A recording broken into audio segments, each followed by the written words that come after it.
Unlock the power to transport your subject anywhere in CapCut PC by mastering the art of video background replacement.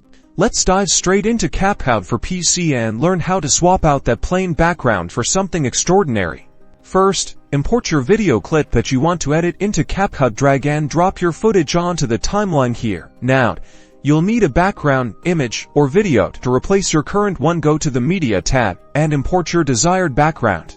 Place your chosen background asset onto a track below your main video on the timeline. Select your main video clip on the upper track in the Video tab on the right-hand panel. You'll find the Cutout options. Click on Chroma key for vibrant, single-color backgrounds or Auto Cutout for more complex subjects. For this tutorial, we'll focus on Chroma key, perfect for green or blue screen footage. Once Chroma key is activated, use the Eyedropper tool to select the green or blue color of your background. Instantly, you'll see the background disappear.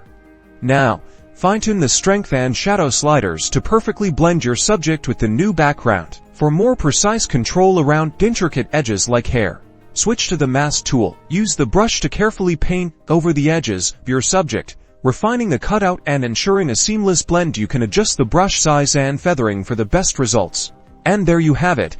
Your video now boasts a brand new, captivating background. Export your creation and share your visually transformed content with the world.